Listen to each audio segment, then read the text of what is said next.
वर्ण का अर्थ है प्रकार, जो भाषा की सबसे छोटी इकाई है। इसके पहले यह ध्वनि के रूप में था। सबसे पहले किस रूप में था? ध्वनि के रूप में था।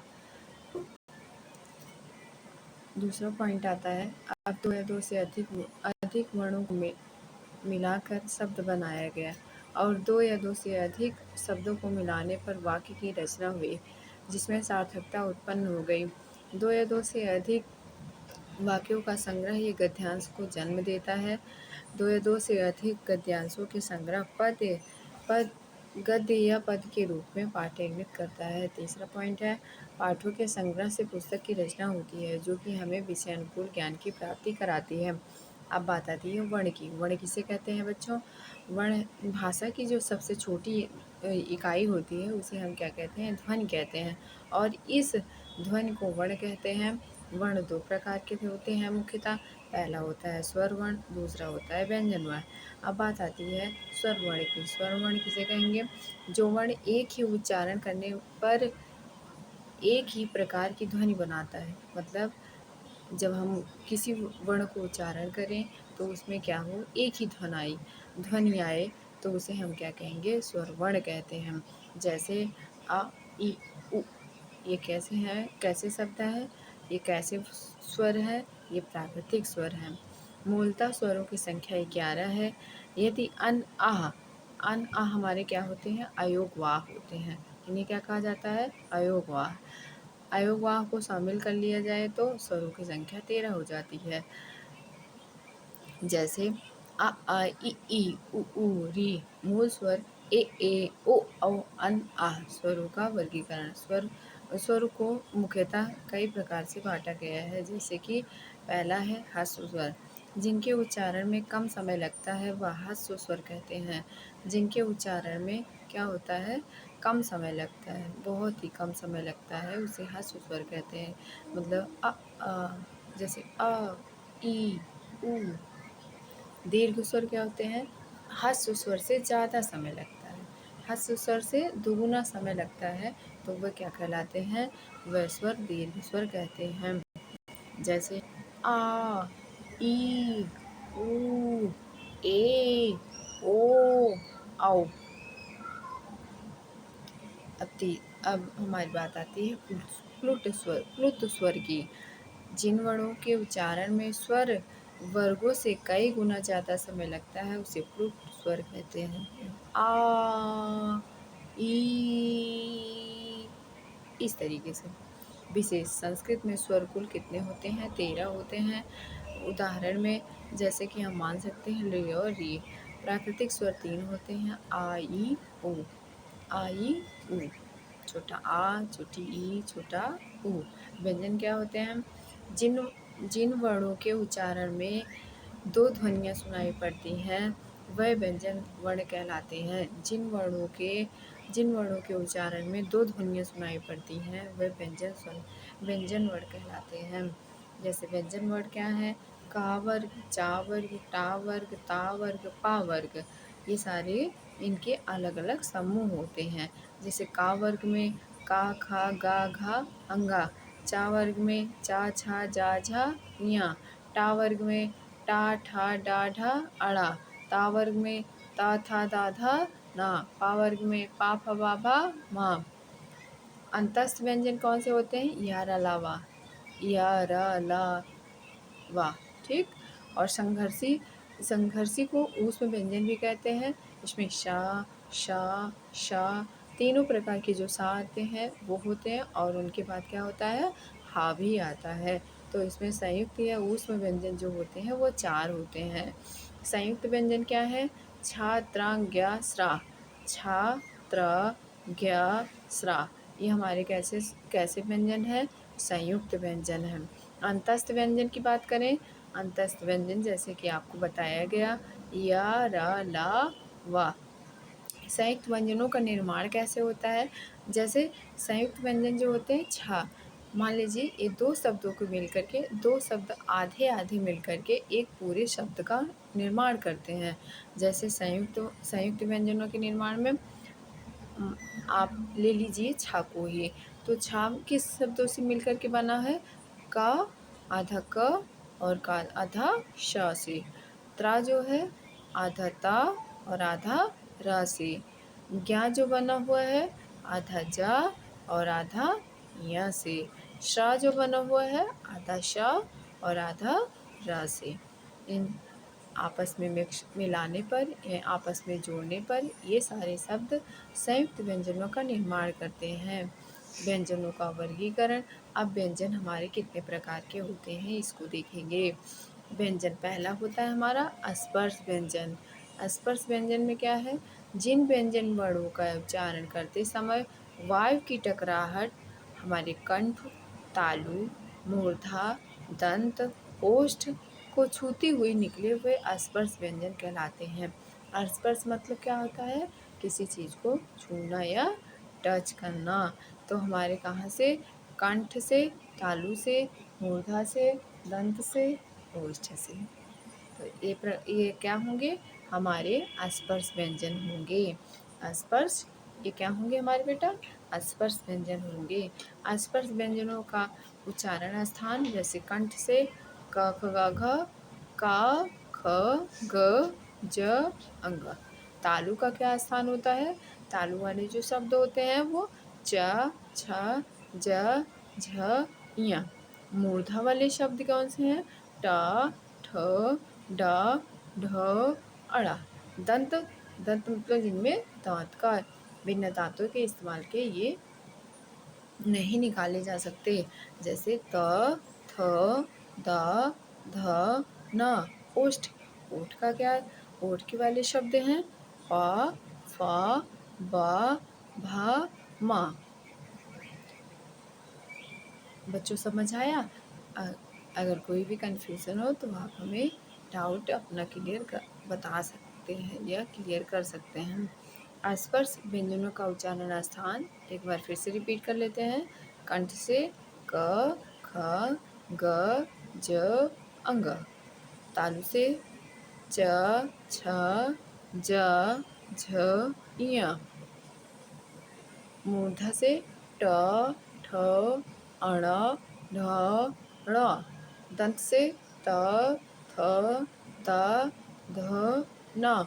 ओष्ठ से प फ ब भ म। अघोष वर्ण किसे कहेंगे, हमारे दो प्रकार के वर्ण अब बात आती है वर्णों के प्रकार के। तो अघोष वर्ण जिन ध्वनियों के उच्चारण करने से पहले तंत्र कंपित न हो। अघोष वर्ण जिन ध्वनियों के उच्चारण में उच्चारण तंत्र कंपित न हो।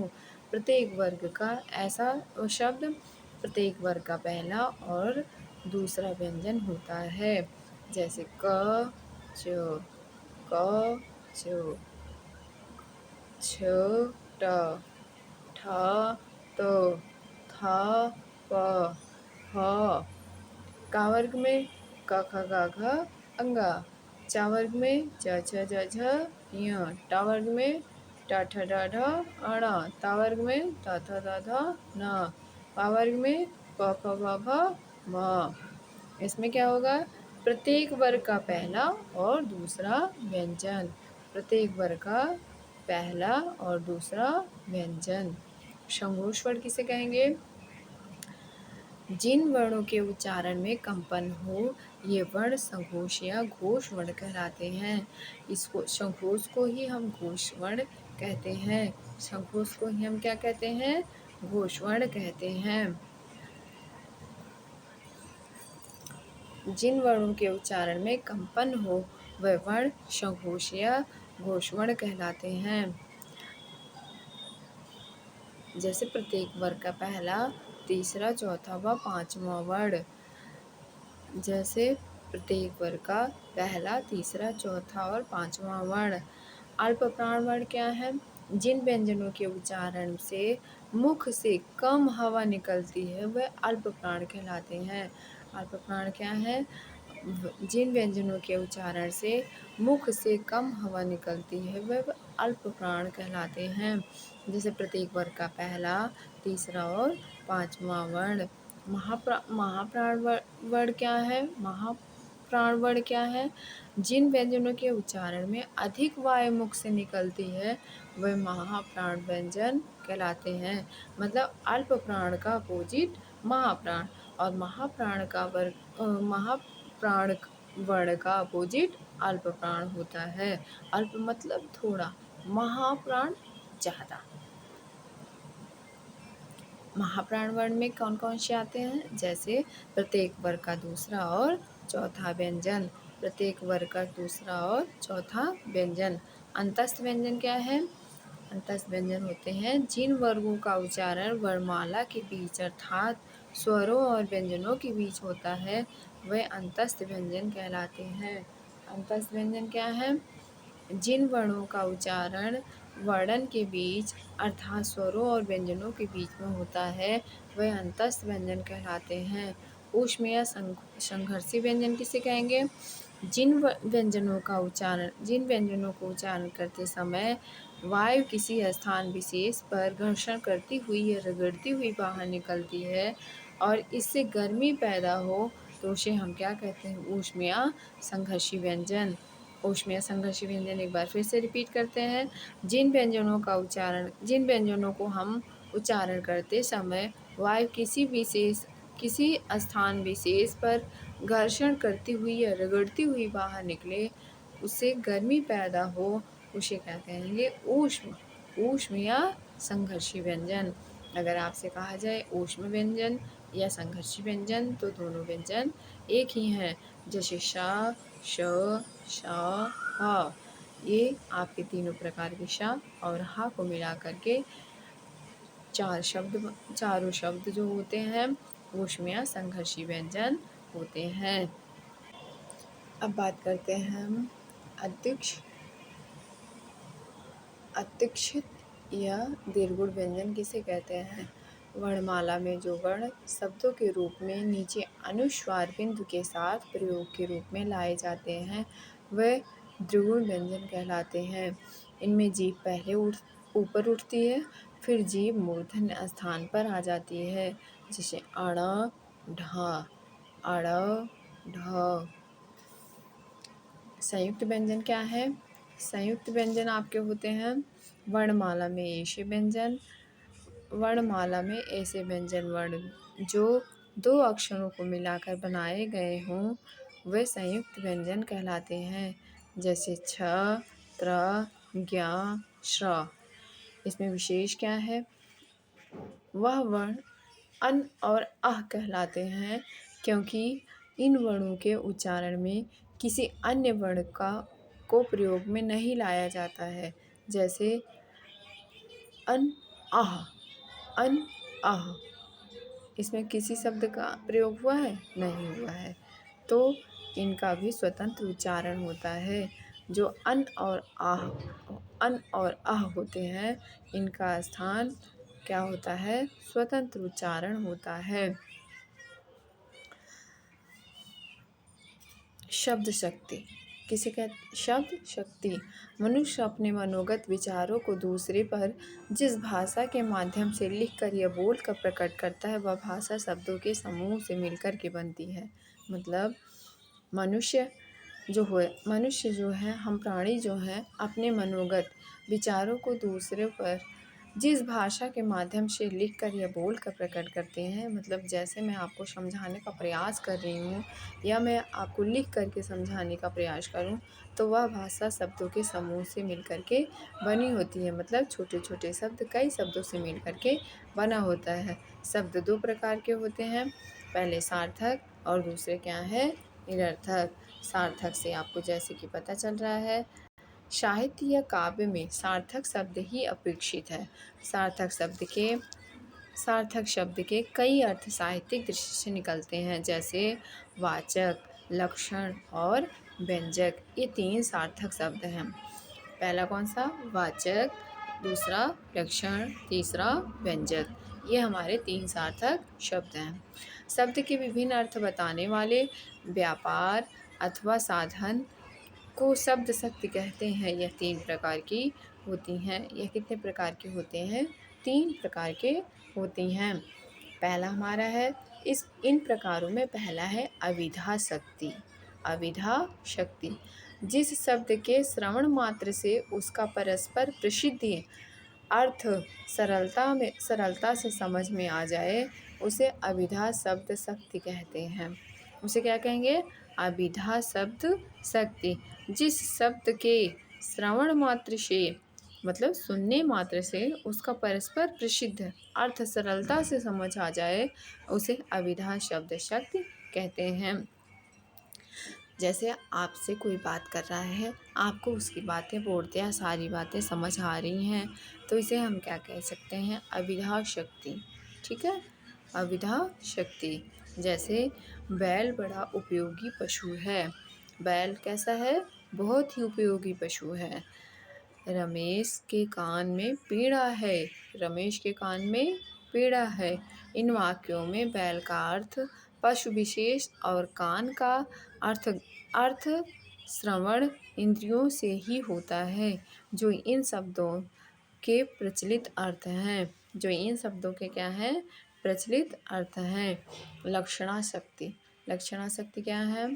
लक्षणा शक्ति शब्द के वाच्य या मुखार्थ से भिन्न है, परंतु मुखार्थ मतलब मुखों से भिन्न है, परंतु उनके समान अन्य अर्थ को प्रकट करती है। जब किसी शब्द या अभिधा के द्वारा मुखार्थ का बोध नहीं हो पाता अथवा मुखार्थ समझने में बाधा हो जाती है, तब उस शब्द के अर्थ का बोध कराने वाली शक्ति को लक्षणा शक्ति कहते हैं। ऐसे शक्ति को क्या कहते हैं? लक्षणा शक्ति। लक्षणा शक्ति एक बार फिर से रिपीट करते हैं। लक्षणा शक्ति शब्द के वाच्यार्थ या मुखार्थ से भिन्न है, परंतु उनके समान अन्य अर्थ को प्रकट करती है। जब किसी शब्द या अभिधा के द्वारा मुखार्थ का बोध नहीं हो पाता है अथवा मुखार्थ समझने में बाधा हो जाती है, तब उस शब्द के अर्थ का बोध कराने वाली शक्ति को लक्षणा शक्ति कहते हैं। जैसे क्या है? सुदेश बैल है। बैल का क्या नाम है? सुदेश। रमेश के कान नहीं हैं।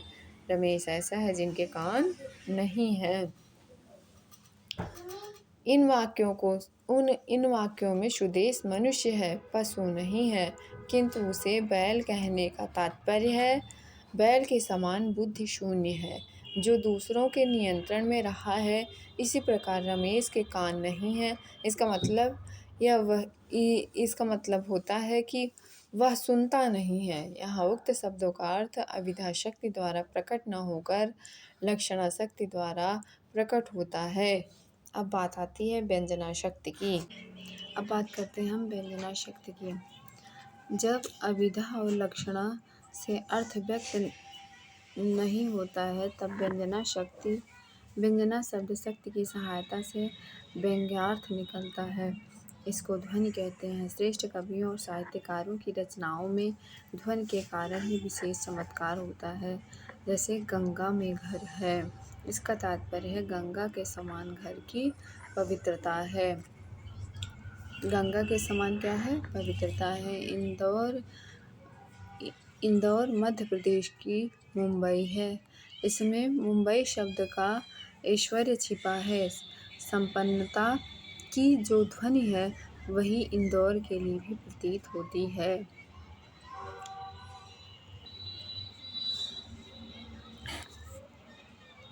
इस प्रकार से आज इतना ही। हमने क्या क्या पढ़ा? शब्द शक्ति और वर्णमाला। आज की क्लास में बस बच्चों इतना ही। बाकी के क्लास में कंटिन्यू अगले सेशन से करेंगे। और आप कमेंट करिएगा कि आपको ये क्लास कैसी लगी। मैं भी आपको हेल्पफुल प्रोवाइड करेगी। और ये क्लासेस जो हैं सीटेट टेट ऑल प्रकार के टेट हिंदी के लिए हैं। आपको मैं आशा करती हूँ कि आपको ये बहुत ही लाभकारी होगा। धन्यवाद।